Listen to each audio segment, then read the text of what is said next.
Check करो, पदार्थ के एक अणु में उपस्थित, जो पदार्थ का एक अणु है उसमें उपस्थित सभी तत्वों के परमाणु भारों को जोड़ने पर उस पदार्थ का अणुभार ज्ञात हो जाता है। तो अब मैं बात कर रहा हूं NH3 का अणुभार की। किसकी? NH3 का अणुभार। तो चेक करो बेटा, NH3 का अणुभार कैसे फाइंड आउट कर सकते हैं? NH3 का अणुभार कैसे निकालूंगा बेटा? परमाणुओं के भार को जोड़कर। NH3 के अंदर एक परमाणु है नाइट्रोजन का और 3 परमाणु हाइड्रोजन के। अब मुझे बताओ नाइट्रोजन के एक परमाणु का भार कितना होता है? 14। तो मैं परमाणु के भार को जोड़ूंगा भाई 14 प्लस प्लस फिर किसके भार को जोड़ूंगा? हाइड्रोजन। हाइड्रोजन के एक परमाणु का भार कितना होता है? एक का एक होता है कितने? 3। तो 1 गुना 3, तो फाइनल कितना आएगा? 14 प्लस 3 कितना है? 17। क्या लगा दूं? AMU या फिर U।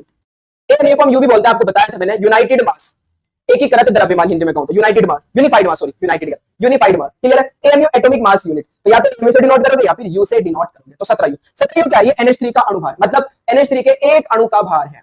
NH3 के एक अणु का भार है। और अगर मैं यूनिट ना लगाऊं तो मैं कहूंगा NH3 का सापेक्ष अणुभार है। अगर यूनिट ना लगाऊं क्या बोलूंगा फिर मैं? NH3 का सापेक्ष अणुभार। और अगर 17 ग्राम लिख दूं तो मैं कहूंगा NH3 के 6.023 गुना 10 की पावर 23 अणु का भार। बात समझ में आ रही होगी? बहुत अच्छा। चलिए बेटा अब मैं इसकी बात करता हूं, इसकी बात कर लेते हैं H2SO4 का अणुभार की। H2SO4 का अणुभार तो चेक करते हैं। H2SO4 का अणुभार बराबर, चेक करो, हाइड्रोजन के एक परमाणु का भार होता है 1। कितना हाइड्रोजन बेटा? 2। तो 2 से गुना करूंगा। 1 का ही तो 1 होता है, 2 का कितना होगा? 2 से गुना कर दी, प्लस प्लस करोगे। सल्फर, सल्फर का होता है बेटा 32। सल्फर के एक परमाणु का भार कितना होता है? 32। तो सल्फर के एक परमाणु का भार हो गया 32। कितने सल्फर है? 1 से गुना कर दो, प्लस प्लस। ऑक्सीजन का भार देखो, ऑक्सीजन का भार कितना है? 16। कितना ऑक्सीजन है? गुना 4 है ना, तो 4 से गुना कर दी। चेक करो बेटा, 2 एकम 2 प्लस 2 एकम 2 प्लस 32 एकम 32 प्लस 16 चौक 64। भाई 16 दूनी 32, 16 48, 16 चौक 64। जोड़ दो बेटा, 32 और 2 34, 34 प्लस 64, 4 और 4 8, 6 और 3 9, तो कितना आएगा? 98। क्या लिखूं? AMU या फिर U, या फिर कोई यूनिट ना लिखो, कोई मात्रक ना लिखो, सिर्फ 98। सुक्रोज के अणुभार की चेक करो, सुक्रोज का अणुभार।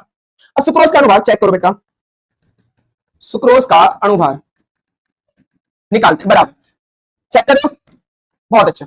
सुक्रोज फॉर्मूला क्या होता है? सुक्रोज का C12H22O11। इसे सुक्रोज को हम चीनी भी बोलते हैं, चीनी भी बोल सकते हैं, शुगर ही तो है बेटा सुक्रोज मतलब शुगर। तो गन्ने की शक्कर भी कह सकते हो आप, इसे शीरा भी बोल सकते हो, यही फॉर्मूला होता है। तो सुक्रोज का अणुभार मुझे बताओ, इसका भार निकालना है तो मैं परमाणु के भार को जोड़ूंगा। कार्बन के परमाणु का भार चेक करो, कार्बन के परमाणु का भार कितना होता है बेटा? 12। कार्बन है कितने?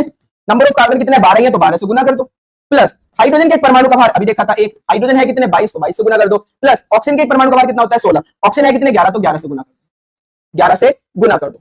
समझ मारी बात? बहुत अच्छा। अब 12 और 12 की जब आप गुना करोगे तो 12 दूनी 24 का 4 का हासिल को 2 फाइनल कितना आएगा? 342। फाइनल कितना आ जाएगा?